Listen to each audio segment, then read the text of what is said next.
Bismillahirrahmanirrahim. Assalamualaikum warahmatullahi wabarakatuh. Waalaikumsalam warahmatullahi wabarakatuh. Assalatu wassalamu ala asrofil anbiya'i wal mursalin wa ala alihi washabihi ajmain. Yang terhormat Bapak Kepala Sekolah SDN 2 Sukamulia dan rekan-rekan guru yang hadir di sini, terima kasih untuk meluangkan waktunya. Pada kesempatan ini perkenankan kami menyampaikan hasil diklat selama beberapa hari kemarin. Ini dalam rangka pengingkasan di sekolah sendiri itu. Baik, untuk memulai kegiatan kita buka dengan membaca basmalah bersama. Bismillahirrahmanirrahim. Kemudian mungkin ada beberapa kata dari Bapak Kepala Sekolah untuk menguatkan kegiatan hari ini. Silakan Pak. Ya, jadi terima kasih kepada Ibu Eva dan Pak Anggi, yang mana beliau ini adalah merupakan lulusan dari SDN 2 Sukamulia untuk mengikuti diklat PM, pembelajaran mendalam atau deep learning. Ini merupakan resiko daripada sekolah yang mendapatkan bantuan posting. Jadi sekolah yang mendapatkan bantuan posting aja harus mengikuti kegiatan diklat. Gurunya 2 orang, termasuk kepala sekolahnya. Saya juga kemarin sudah 5 hari dan nanti ada kelanjutannya sama. Nanti juga Bu Eva dan Pak Andi ada kelanjutannya. Sekarang lagi tahap on, in-nya 5 hari. Nah sekarang lagi on. Nah nanti ada in 2, ada pertemuan lagi. Nah sekarang dalam tahapan on, itu diantaranya adalah mengisi dengan kegiatan pengingkasan. Istilahnya mah ditransfer kembali ke rekan-rekan guru apa yang menjadi oleh-oleh atau teori bagaimana maksudnya daripada pembelajaran deep learning itu. Jadi tidak hanya Bu Eva dengan Mami yang paham, tapi diharapkan guru yang tidak ikut diklat pun nanti bisa belajar sama Bu Eva sama Pak Anggi gitu. Jadi untuk sekarang ini digalakkan oleh Bapak Menteri adalah pembelajaran deep learning. Intinya deep learning itu sebetulnya hampir mirip-mirip dengan yang dulu sudah dilaksanakan seperti CBSA, seperti dalam pembelajaran siswa aktif, kreatif, kolaboratif. Sebetulnya di situ intinya. Jadi jangan ada pembelajaran jadul seperti guru hanya terus-terusan ceramah. Guru hanya terus-terusan ceramah, terus berbicara itu, terus aktif itu guru, sedangkan siswa hanya menjadi pendengar setia. Nah sekarang itu diusahakan untuk dihilangkan. Harus ditinggalkan metodologi pembelajaran seperti itu. Sekarang yang dikembangkan adalah kreativitas siswa. Bahkan dikembangkan daya nilir, daya nalar, kritis siswa. Dan juga dikembangkan metode pembelajaran inquiry yang bersifat kolaboratif. Jadi istilahnya guru-guru sekarang silakan untuk mengadakan kerjasama atau kolaboratif dengan guru-guru yang lain dalam pembelajaran, saling tukar pengalaman. Kalau ada masalah, cek istilah Sunda mah atau dihem-hem sorangan, naroskeun, tukar pikiran, diskusi dengan sesama guru yang lain. Mudah-mudahan ada yang bisa memberikan solusi, bahkan bisa konsultasi dengan kepala sekolah. Jadi kita cepat menemukan jalan keluar atau pemecahan masalah pembelajaran. Jadi untuk sekarang intinya kegiatan pembelajaran adalah diusahakan untuk meningkatkan kreativitas dan aktif siswa. Sedangkan guru hanya berposisi sebagai membimbing dan memberikan fasilitas serta memberikan dorongan kepada siswa. Tapi yang belajar itu harus aktif itu siswa. Harus berpikir kritis itu siswa. Bahkan mencari jawaban setiap masalah itu harusnya siswa. Guru hanya memberikan bimbingan dan arahan serta petunjuk. Makanya harus dibantu disediakan dengan buku sumber itu. Nanti siswa membuka buku sumber mencari jawaban. Guru memberikan masalah. Siswa yang mencari. Harusnya siswa yang mencari jawaban, bukan guru yang menjawab. Terus dicatat oleh siswa, bukan. Tapi siswa yang mencari, siswa yang menggali itu akan lebih bermakna bagi siswa. Guru hanya memberikan dorongan atau memberikan arahan, bimbingan apabila siswa mengalami kesulitan. Nah, itulah intinya daripada deep learning itu seperti itu. Gitu. Nah, saya pun sebagai kepala sekolah sama. Sekarang lagi masa on, nanti ada masa in kembali ya. Kalau kepala sekolah garapannya itu adalah merumuskan visi, misi, tujuan. Itulah garapan kepala sekolah. Nah, nanti kalau guru itu yang difokuskannya kepada RPP. Nah, seperti ini. Ini Bu Eva sudah membuat RPP. Ini RPP yang bernapaskan deep learning. Jadi RPP yang bernapaskan pembelajaran mendalam itu seperti ini. Jadi di sini diisi berbagai kegiatan siswa. Jadi bukan guru yang aktif, itu siswa. Guru hanya memberikan arahan, membimbing, memberikan semangat dan memfasilitasi apabila dibutuhkan oleh siswa. Yang kerja itu siswa. Yang kerja itu siswa. Nah, ini saya lihat RPP itu sudah bagus, sudah hampir sesuai dengan apa yang disebut dengan deep learning. Gitu. Maka saya pun harus merumuskan visi, misi, dan tujuan sekolah yang sifatnya adalah bisa mengembangkan kemajuan sekolah dengan apa namanya tadi itu inquiry kolaboratif itu.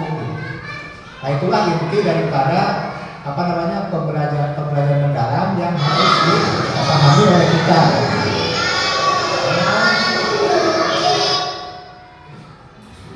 Inti daripada pembelajaran mendalam yang harus dipahami oleh kita. Nanti begini, Ibu Bapak Guru boleh bertanya ke Pak Anggi dan Bu Eva, karena beliau-beliau ini yang sudah mendapatkan pelatihan di kelas.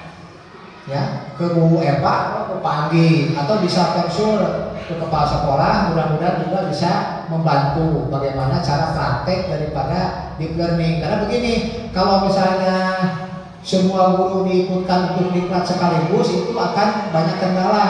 Nanti kelas kosong gitu.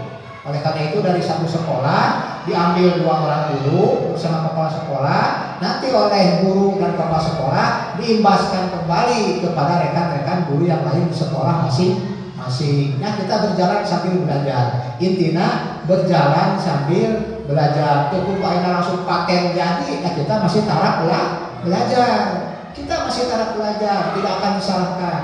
Tidak akan mendapat hukuman atau mendapat sanksi, tidak. Yang penting kita belajar mengikuti apa itu deep learning dan sedikit demi sedikit kita laksanakan di kelas masing-masing. Nah, seperti itulah gambaran secara umum tentang deep learning ini. Nah, itulah mungkin sambutan dari saya sebagai kepala sekolah yang ikut membantu mendukung kepada ibu bapak guru yang ingin melaksanakan penyimbasan kepada rekan-rekan yang lain. Ya. Mohon untuk diikuti. Terima kasih. Wassalamualaikum warahmatullahi wabarakatuh.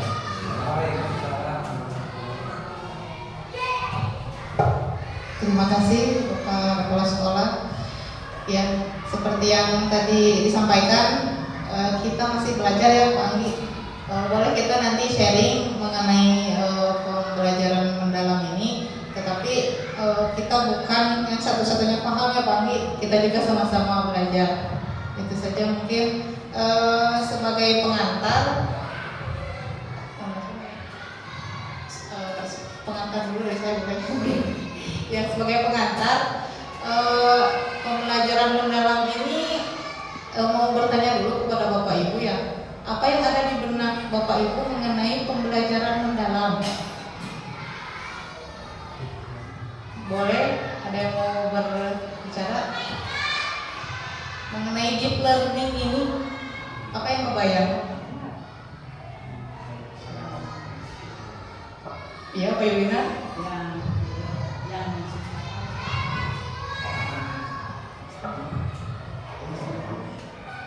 Jadi menurut Ibu bahwa pelajaran listrik itu yang bersifat holistik, tapi harus bisa menciptakan suasana bagaimana pembelajaran itu dilaksanakan. Jadi tidak diperdalam. Jadi guru dan murid itu interaksi, bagaimana menciptakan suasana belajar itu dengan baik. Itu mungkin yang lebih jelasnya silakan Bapak. Ada lagi yang punya pendapat? Bu Rina? Tentang deep learning ini apa? Yang terbersit Ibu Rina? Menurut saya pembelajaran deep learning ini yang pertama menjurus kepada peserta didik, yaitu mindful, meaningful, dan joyful, ya salah satunya seperti itu. Terima kasih. Subhanallah. Udah pada paham ya Bang Gi? Udah banyak yang baca mungkin ya, udah banyak baca dan sebetulnya tadi saya berpikir akan ada keluar kalimat bahwa pembelajaran mendalam itu adalah kurikulum baru. Tidak ya? Ada yang berpikiran seperti itu tidak? Ya, alhamdulillah kalau misalkan tidak ada yang berpendapat seperti itu, karena memang yang namanya pembelajaran mendalam ini bukan sebuah kurikulum ya, Manggi. Pembelajaran mendalam ini hanya sebuah pendekatan. Kurikulumnya tetap kurikulum merdeka yang sekarang menjadi kurikulum nasional ya. Nah, pembelajaran mendalam ini hanya pendekatan yang digunakan perubahan sedikit beberapa hal yang ada di kurikulum merdeka. Mungkin pernah dengar 8334?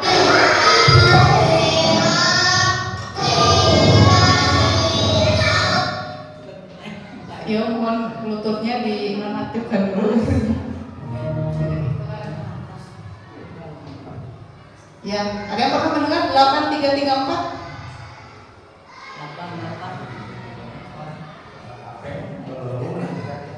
8334 belum? Ya, nanti akan dijelaskan lebih detail sama Pak Andi ya. 8334 sedikit bocoran ya. 8334 itu adalah 8 dimensi profil lulusan. Udah keingat? Kemudian 3 prinsip pembelajaran mendalam. 3 yang satunya lagi pengalaman belajar. Dan 4 itu adalah kerangka pembelajaran mendalam. Ya, untuk lebih jelasnya kita dengarkan saja langsung dari Anggi ya. Ya, silakan untuk Anggi untuk menjelaskan. Ya, assalamualaikum warahmatullahi wabarakatuh. Pertama-tama adalah kita panjatkan puji syukur kita kepada Allah Subhanahu wa taala yang mana berkat rahmat serta karunia-Nya kita dapat berkumpul di pengimbasan pembelajaran mendalam yang merupakan ini suatu tugas yang harus kami laksanakan untuk agar bisa mengimbaskan apa yang kami ketahui di kemarin mengikuti diklat selama 5 hari. Nah, mungkin di sini Bapak Ibu yang sudah paham, sudah mempelajari, mungkin banyak di web-web, di situs-situs bahwa tentang pembelajaran mendalam ini. Benar sekali apa yang dikatakan Bu Epa bahwa pembelajaran mendalam ini bukan sekedar hanya kurikulum ya. Kurikulumnya tetap kurikulum merdeka, tetapi merupakan suatu pendekatan. Nah, pendekatan seperti kita yang terdahulu itu pernah mendengar kata CBSA, cara belajar siswa aktif, dan juga pakem. Mungkin ini lebih dalamnya lagi itu pembelajaran mendalam yang ini diadopsi dari luar. Jadi kita mengadopsi pembelajaran mendalam ini dari luar negeri ya, seperti itu. Salawat serta salam marilah kita curahkan bakat kepada junjungan Nabi besar kita yakni Habibana wa Dunyana Muhammad sallallahu alaihi wasallam. Ya, yang terhormat Bapak Kepala Sekolah, yang terhormat Bapak Ibu Guru. Terima kasih kepada Bapak Kepala Sekolah yang telah memfasilitasi saya untuk dapat melakukan pengimbasan kepada Bapak Ibu Guru semua. Dan saya juga ucapkan terima kasih ya kepada Bapak Ibu Guru yang telah bersedia hadir di kesibukannya. Baik, tujuan pembelajaran, dari pengimbasan ini yaitu memaparkan pola pikir dan pengertian pembelajaran mendalam, prinsip pembelajaran mendalam, dan kerangka pembelajaran mendalam. Baik, selanjutnya Mengapa pola pikir adalah segalanya? Konsep pola pikir bertumbuh atau growth mindset dalam bahasa Inggrisnya. Pola pikir adalah segalanya. Pola pikir melakukan tindakan, dan dari tindakan kita akan memperoleh suatu hasil. Nah, pola pikir akan mendetek tindakan yang dilakukan setelah akan menentukan hasil yang kita diperoleh. Nah, yaitu Bapak Ibu sekalian, bahwa kita itu baik Bapak Ibu guru maupun peserta didik harus memiliki pola pikir bertumbuh atau growth mindset. Pola pikir, jangan kita mempunyai pola pikir tetap. Mengapa manusia berbeda-beda? Pola pikir menentukan cara seseorang melihat dan berpikir terhadap sebuah kejadian atau suatu peristiwa. Nah, jenis-jenis pola pikir seperti yang saya jelaskan, bahwa pola pikir itu ada pola pikir tetap, adalah keyakinan bahwa keterampilan bersifat tetap yang tidak banyak bisa diubah. Kalau pola pikir bertumbuh adalah keyakinan bahwa kecerdasan dan keterampilan bisa dikembangkan lewat belajar dan berusaha. Nah, di sini bahwa pola pikir tetap itu monoton, ya, bahwa merasa bahwa kita itu stuck sampai di sini. Tapi kalau berpikir bertumbuh, bahwa kita itu harus berusaha belajar, bahwa setiap manusia itu pasti bisa bertumbuh, berkembang. Jadi si patah kita itu semakin kita asah, semakin kita diasah, pasti akan bertumbuh seperti pisau, ya. Pisau kalau kita sering diasah pasti akan semakin tajam, seperti itu. Nah, pola pikir tetap, pola pikir bertumbuh, pola pikir tetap itu tantangannya menghindar. Kalau pola pikir bertumbuh, menerima. Kalau dikasih hambatan itu mudah menyerah. Kalau pola pikir bertumbuh itu akan selalu bertahan. Upaya yang dilakukan itu sia-sia, menganggap bahwa apa yang dilakukannya dalam belajar itu merasa sia-sia. Tapi kalau pola pikir bertumbuh, bahwa apa yang diusahakan itu merupakan suatu peluang agar bisa bertumbuh lagi. Yang kritik, kalau menerima suatu kritik itu, kalau pola pikir tetap, bahwa itu suatu ancaman, ya, atau serangan dari seseorang. Jadi kalau mendapat kritik itu merasa bahwa dia itu menghina kita, tidak menerima apa yang disampaikan oleh orang lain. Tapi kalau pola pikir bertumbuh itu, kritik itu adalah merupakan suatu informasi, ya, informasi bahwa kita itu tidak selamanya benar. Kalau dikritik itu harus menerima, ambil yang baiknya, walaupun siapapun yang mengatakannya, baik dari anak kecil pun, apabila itu baik, kita harus dapat menerimanya. Nah, khususnya orang lain itu merupakan suatu ancaman. Kalau di pola pikir tumbuh, kesuksesan orang lain itu merupakan suatu inspirasi. Nah, dari pola pikir tetap ke pola pikir bertumbuh, belajar cara mengenali suatu pola pikir tetap, suara yang menimbulkan kekhawatiran dalam menghadapi tantangan dan kesulitan. Sadari bahwa kita punya pilihan, berbicara kembali dengan suara PBB.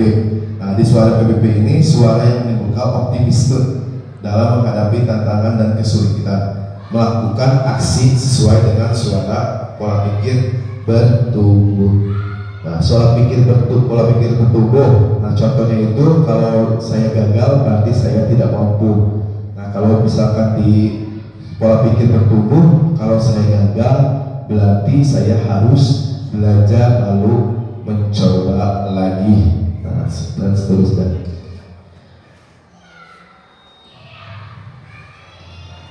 Nah, di sini sudahkah kita memiliki pola pikir bertumbuh di benak Bapak Ibu? Apakah kita itu mempunyai pola pikir tetap atau pola pikir bertumbuh? Contohnya yang Ibu rasakan pola pikir bertumbuh seperti apa, Bu? Bu Cinti. Mana, Bu? Pola pikir bertumbuh yang pernah Ibu alami seperti apa? Pak Andi, kalau pola pikir bertumbuh itu perasaan kita itu belum merasa puas terus, jadi terus ingin mencoba menjauh, jadi belum merasa puas.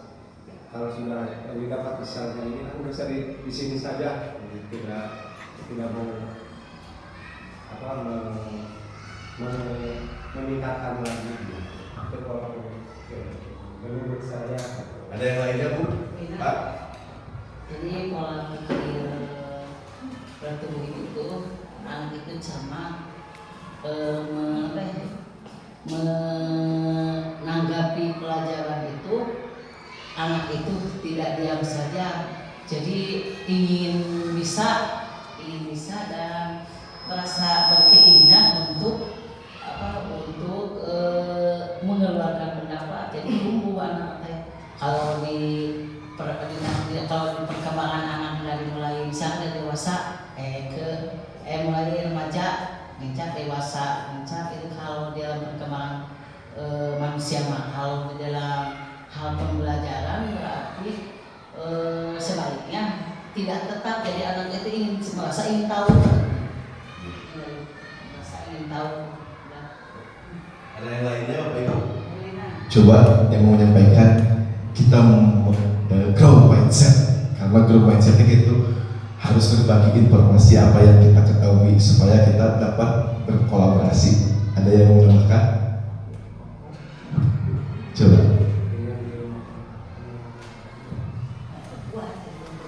Untuk saya, pola pikir bertumbuh itu salah satunya untuk guru yaitu menerima masukan dari teman sejawat. Contohnya misalnya, Bu, dalam pembelajaran matematika, contohnya menggunakan media pembelajaran yang jadul. Harusnya sekarang itu menggunakan media yang edukatif. Nah, kita sebagai guru tidak boleh menolak hal atau ide seperti itu. Harusnya menerima dan lebih meningkatkan lagi. Contohnya seperti itu. Luar biasa sekali ya apa yang telah disampaikan oleh Bapak Ibu semuanya terkait pola pikir bertumbuh ini. Mungkin sesekali di saya juga, mungkin saya masih mempunyai pola pikir tetap ya, asa isiin ya, terima Allah mitos salah kayak kamu menghadapi suatu kemajuan teknologi, saya asa pengjauhan aja terus kayak rasa minderan diri. Itu merupakan pola pikir tetap, tapi kalau misalkan dibalikkan dari mainnya orang lain bisa, orang lain udah bisa ya, harus bertumbuh sesuai dengan kemajuan zaman. Kalau kita misalkan tetap pecicik di start gitu, mengikuti zaman, perubahan zaman, misalkan si keabingnya bodoh itu teknologi gitu Pak Ibu. Kalau misalkan orang tetap bertahan di mengikuti kemajuan zaman, bakal ketinggalan si Pak Ibu. Seperti itu.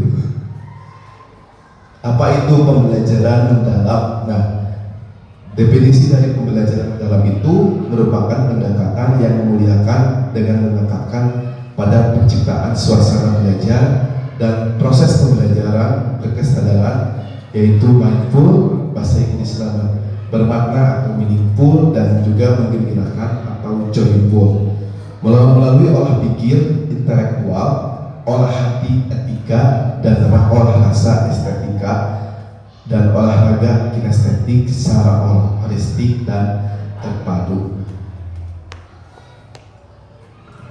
Nah, dalam penerapan pembelajaran mendalam, semua pihak yang terlibat saling menghargai dan menghormati dengan mempertimbangkan potensi, martabat, dan nilai-nilai kemanusiaan. Nah, pembelajaran mendalam berkesadaran, bermakna, menggembirakan. Nah, langsung setelah itu kita harus berolah pikir, olah hati, olah rasa, dan olahraga. Nah, dan dapat mewujudkan dari profil lulusan yang sudah kita ketahui di 8 dimensi. Nah, olah pikir, olah hati, olah rasa, olahraga. Nah, ini merupakan pengertiannya Bapak Ibu. Ya, kita lanjut. Nah, prinsip pembelajaran mendalam. Nah, yang tadi kita ketahui dalam yang berkesenangan, yaitu mindful, bermakna, meaningful, dan menggembirakan, joyful. Nah, di dalam membuat RPP ataupun modul ajar, nah Bapak Ibu mungkin abg sok rada kaget ya, anu ayeuna namun dilakukan membuat RPP sok kapayuli-huli ya, abi mah kan eta ge telepat kan, tapi pas menuju PPG disebut teh RPP sanes modul ajar, hampir sama, tetapi kata-kata teh seueur anu pabaliun anu terang. Nah, di dalam membuat modul ajar itu yang ketiga kita ini teh diusahakan ada agar bisa mendapatkan bahwa ini merupakan pembelajaran mendalam. Nah, penerapan prinsip BBM PM berdasarkan PM kenyamanan murid dalam belajar, fokus konsentrasi dan perhatikan kesadaran terhadap proses berpikir. Nah, itu merupakan dari pembelajaran mendalam berkesedaran. Nah, pembelajaran bermaknanya itu relevan dalam kehidupan nyata. Nah, jadi dalam pembelajaran itu harus dikaitkan dalam membuat pembelajaran dengan kehidupan nyata murid, keterlibatan murid dalam memecahkan masalah, keterkaitan dengan ilmu lain, ya dalam mengembirakannya lingkungan belajar yang interaktif, ya jadi tidak monoton, tidak jenuh murid kalian, dapat menginspirasi aktivitas belajar yang menarik dan ingin tahu. Ya boleh sesekali mungkin melakukan ice breaking agar si anak dapat fokus kembali ataupun dapat gembira. Nah, 8 dimensi profil lulusan, keimanan dan ketakwaan terhadap Tuhan Yang Maha Esa, yaitu kewargaan, penalaran kritis, kreativitas, kolaborasi, kesehatan, kemandirian, dan komunikasi. Nah, ini merupakan 8 dimensi profil lulusan yang harus dikuasai oleh siswa atau muridnya. Ayeuna mas saudara di pembelajaran mendalam ini teh nyebat ka siswa teh ulah siswa, tetapi kedah murid saudara ya. Kami ngadameun ke di RPP itu murid sanes peserta didik. Nah, kerangka pembelajaran mendalam ya seperti ini ya, ada dimensi profil lulusan, kerangka pembelajaran, pengalaman belajar, prinsip pembelajaran, dimensi profil lulusan. Nah, dalam kerangka pembelajaran itu yang tadi Bu Eva sampaikan, yang keempat ada praktis pedagogis, strategis mengajar, buat lingkungan pembelajaran, lalu pemanfaatan teknologi digital dan juga kemitraan pembelajaran. Nah, mungkin dari keempat ini yang sering kita lakukan ini mungkin 1, 2, 3 masih oke ya. Yang kita tuh harus suka itu di kemitraan.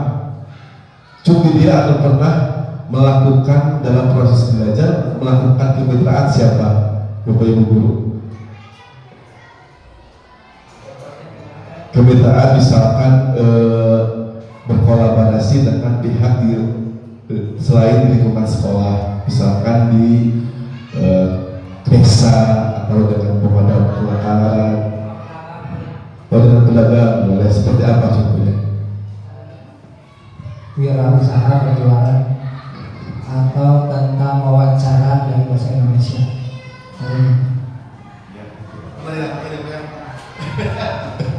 Juga siapa lagi yang pernah melakukan kemitraan dengan pihak luar selain dari lingkungan sekolah? Kenapa? Ya kalau saya sudah beberapa kali mungkin termasuk ke dalam kemitraan pembelajaran, yang beberapanya wawancara dengan lingkungan sekitar, kemudian melakukan survei atau mendata ya gitu. Mungkin itu bisa disebut dengan kemitraan pembelajaran, yaitu pihak yang ada di lingkungan sekolah. luar biasa sekali ya, berarti dari kerangka pembelajaran Bapak Inggris, Bapak Ibu sudah hampir melaksanakannya. Kalau saya mungkin baru di tahap 3 saja ya, belum sampai ke kemitraan pembelajaran. Mungkin kedepannya saya akan menerapkan seperti apa yang dalam kerangka pembelajaran tentang kerangka pembelajaran. Yang selanjutnya, nah di sini pengalaman belajar. Nah di pengalaman belajar ini siswa dituntut diharuskan ya, harus dapat memahami yaitu karakteristik menghubungkan pengetahuan dengan pengetahuan sebelumnya, menghubungkan dengan kehidupan sehari-hari, mengaitkan pembelajaran dan membentuk karakter murid. Nah dalam tahap mengaplikasi, mungkin Bapak Ibu sebelumnya di dalam taksonomi Bloom ataupun taksonomi Solo, taksonomi Bloom ayah seberapa ini Bu? C1 sampai C6. Kalau taksonomi Solo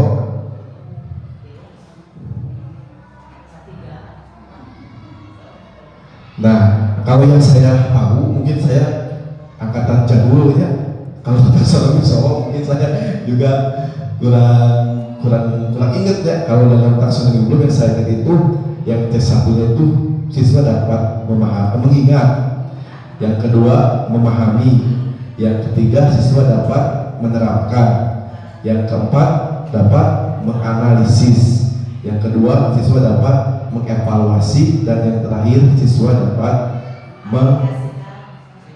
mencipta atau mengkreasi ya. Di dalam taksonomi Bloom ini atau taksonomi Solo pun disebutkan namanya Bu, taksonomi Solo teh. Anda memahami teh? Nah, kalau taksonomi Bloom memahaminya ini merupakan C1 punya C1. Kalau di taksonomi Bloom C1-nya itu mengingat, memahami, dan menerapkan ya. Nah ini merupakan C1. Pokoknya sudah Bapak Ibu di dalam PISA. Jadi PISA itu kompetensi antar seluruh dunia ya, bahwa Indonesia itu baru sampai tingkat memahami hukum, tingkat itu nanti. Jadi lot soal nanti baru menguasai soal-soal yang lot. Jadi 99%-nya bahwa siswa di Indonesia hanya bisa menyelesaikan soal-soal yang lot atau soal-soal yang rendah ya. Kalau misalkan hanya 1% siswa yang bisa menyelesaikan soal-soal yang sulit atau soal-soal yang tinggi. Nah di tahap ini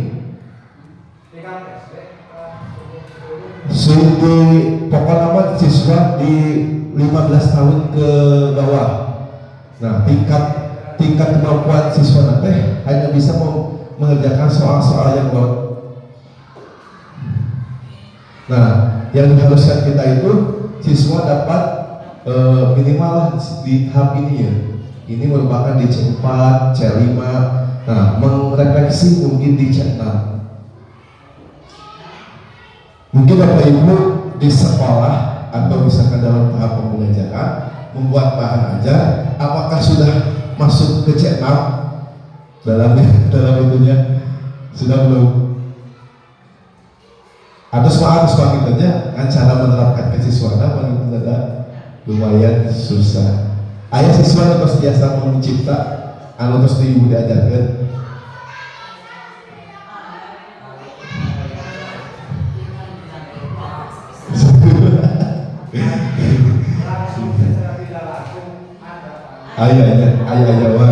Ayah atas paham. Nah, anu salah khawatirkan teh soal-soal ieu teh langsung aya di ANBK di Ibu. Cek Bapak Ibu aya ANBK eta sadayana soal atau hot atau lawan? Pertanyaan. Hot semua? Nah, abi Bapak Ibu tingkat kesulitan teh masih kena di lot. Aku juga dianggap kote masih kena ayat lot. Tapi ada beberapa yang tingkat kesulitannya itu soal-soalnya di hot. Nah, jadi memoroah gini kan, muridnya kurang lagi ini banyak pertanyaan teh masih kena ayat bingung. Dan terakhir merefleksi. Nah, di sini perencanaan pembelajaran mendalam ada identifikasi desain pembelajaran, pengalaman belajar, yaitu diidentifikasi, menyiapkan kesiapan murid, menetapkan tujuan dan mengaitkan dengan profil lulusan. Desain pembelajaran membangun praktek pedagogis, kemitraan lingkungan dan integral digital yang tepat. Pengalaman belajar, mendesain kegiatan yang tepat, interaktif dan mendeskripsikan pengalaman yang mendalam. Asesmennya melakukan penilaian yang komprehensif di awal, proses dan akhir pembelajaran. Asesmen pada pembelajaran mendalam. Nah, dalam asesmen pembelajaran mendalam sama ya, hampir tidak jauh beda dengan baik di kurikulum 13 maupun di kurikulum Merdeka, itu ada penilaian formatif dan ada penilaian sumatif. Nah, penilaian formatif itu asesmen learning, asesmen untuk refleksi diri murid dan refleksi proses pembelajaran. Jurnal reflektif self assessment contohnya itu berasesmen, checklist, kemajuan belajar dan lainnya. Asesmen learning untuk proses untuk perbaikan proses pembelajaran, itu contohnya peta konsep, umpan balik, formatif, classroom, asesmen, teknik dan observasi dan lainnya. Yang terakhir itu penilaian sumatif, assessment of learning, asesmen mengukur capaian pembelajaran murid pada akhir pembelajaran. Tes lisan, tes tertulis, laporan, penilaian proyek, portofolio dan lainnya. Kalau membuat kuis dalam pembelajaran itu termasuk proses apa? Asesmen apa? Kuis. Asesmen? Kalau misalkan dari penilaian sumatif seperti apa, Bapak Ibu? Ulangan akhir semester. UTS. Nah, kami misalkan akhir bab kita melakukan ujian, itu termasuk naon? Akhir bab sumatif. Nah, tapi kita pikir akhir bab itu apa disebut nanti sumatifnya bentuk formatif. Ternyata lamun kan di sahabat ada beberapa iya dan dengan sumpah dari bapak sumpah teh dihijikan pas setelah nanti kadang-kadang asesmen sumatif itu. Nah, terima kasih. Nah, mungkin saya akan menampilkan modul pembelajaran yang sedang saya buatnya. Mohon koreksinya dari Bapak Ibu. Mungkin daya abi tertentu larasnya abi itu tinggal di atos di kelas genep di kelas ku payoga. Nah, di sini saya membuat dimensi profil lulusannya ada 5. Nah, capaian pembelajaran, nah tujuan pembelajaran, praktik pedagogis, lingkungan, kemitraan pembelajaran, pemanfaatan digital. Nah, langkah-langkah menggunakan sintaks cycle learning 5. Hari biasanya Bapak Ibu ngadambel model pembelajaran, aku dari modul ajar ngangge model pembelajaran awal discovery, PBL, PCBL nya, ayah inquiry nya. Kasur, ini mau gini. Abi kita itu beneran, yes sintak adu ada aneh. Sama-sama itu bagi kita suami, tapi abi nembe ninggal ada lumayan ya, lumayan. HCOB, kalau abi mah mungkin abi mah jarang ada modul ajar teh, ada masih kita mungkin sabaraha harinya. lumayan rame bu abdi gitu nggak dapat teh ada pusing utara biasa teh pamitan ayo pamit terus biasa mah pasti bakal langkung terehnya.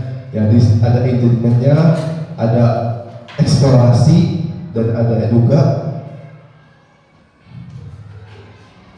explaining, pengembangan, dan juga yang terakhir refleksi. Nah, di dalam ini teh ibu misalkan di tahap awal ada pembukaan ini teh tahu ibu teh biasa diselipkeun aya anu berkesadaran. Nah, atau nu kadua teh aya naon bermakna, aya anu menggembirakan. Bios teu sadayana aya ieu ge misalkan di tahap ieu aya bermakna teh berkesadaran unggul. Tadi eksplorasi misalkan aya anu bermakna unggul, anu kasalajengna aya anu menggembirakan. Syukur-syukur di setiap langkah-langkah ieu teh sadayana aya namanya teh berkesadaran, bermakna, dan juga menggembirakan. Nah, terus anu abi ieu teh kan di nu cepet teh kan aya beberapa tujuan pembelajarannya. Nah, tujuan pembelajaran ieu teh kan aya sabaraha kali pertemuan.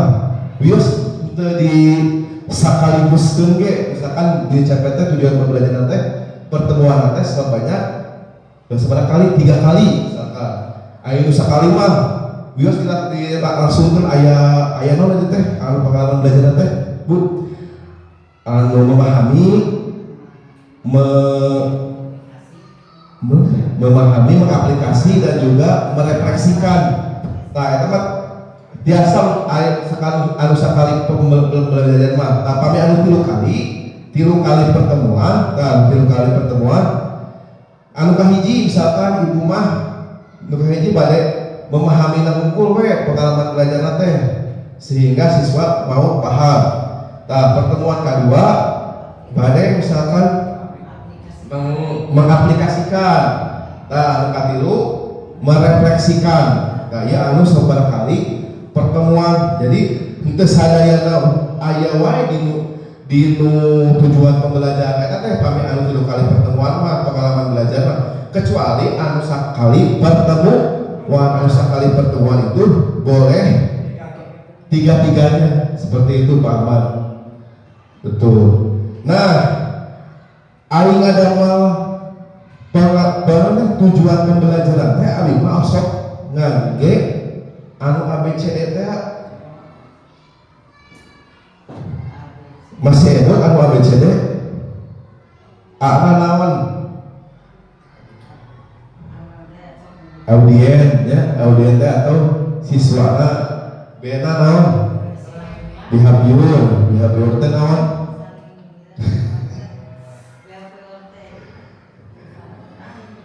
cena kondisina degree.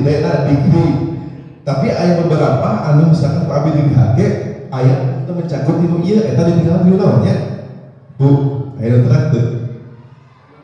Misalkan aya anu sesuai dengan ABCD tujuan pembelajaran suwios teh ya.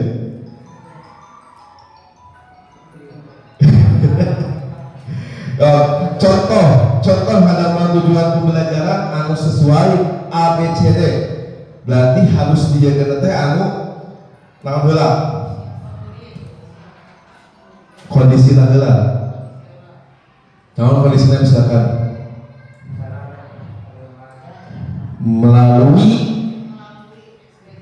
melalui eksperimen murid dena B na naon dilakukeun murid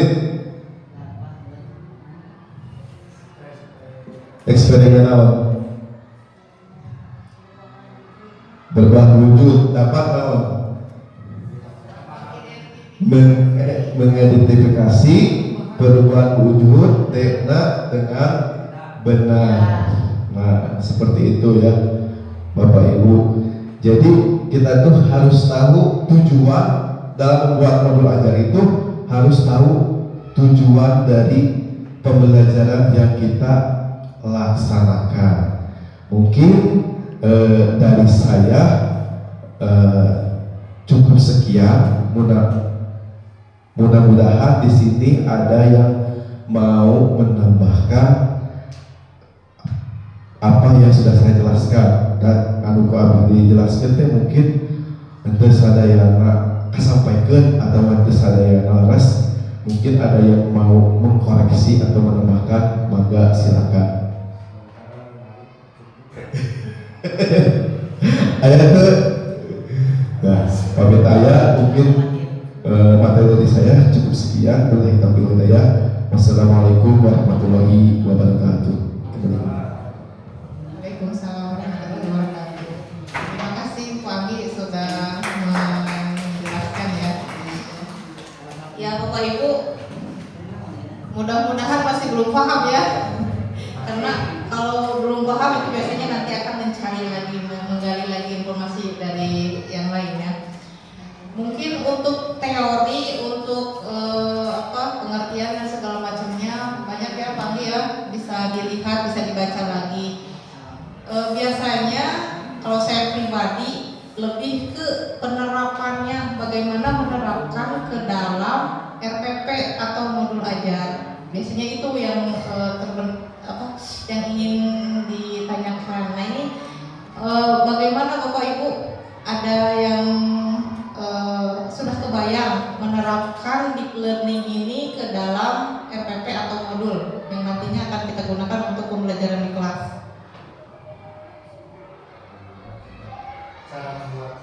Cara membuatnya. Tips cara membuat modul ajar seperti yang mudah.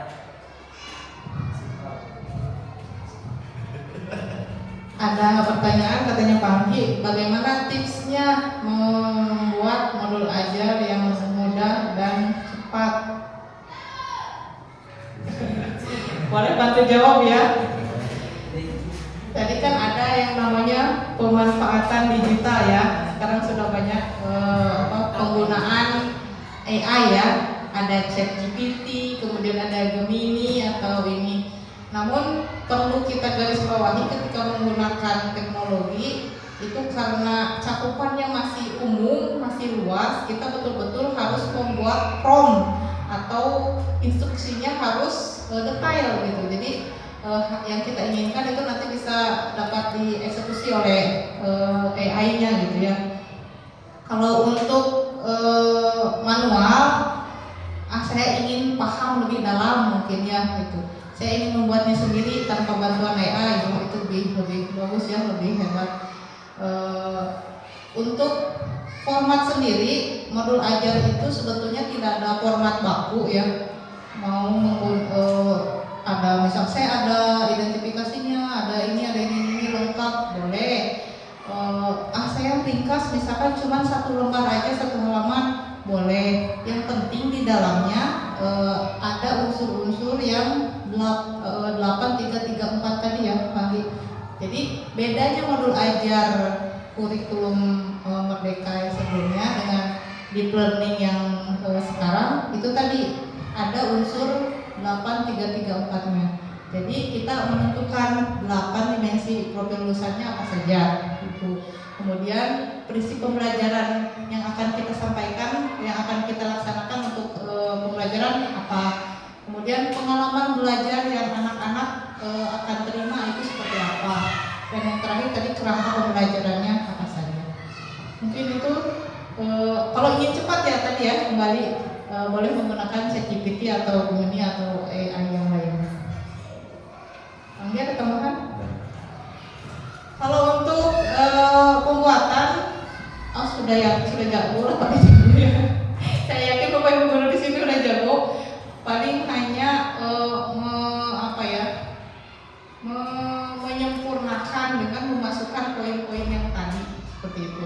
Kalau untuk contohnya mungkin nanti saya ada di Palbi juga ada.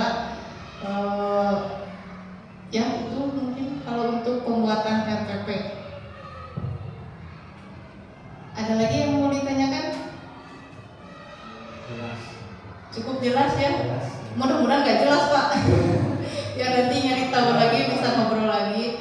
Karena kita di sini ya sebagai curhat saja ya, hanya 5 hari Pak Anggi kita harus memahami dan harus menyampaikan kembali apa yang kami dapat kemarin di diklat seperti itu.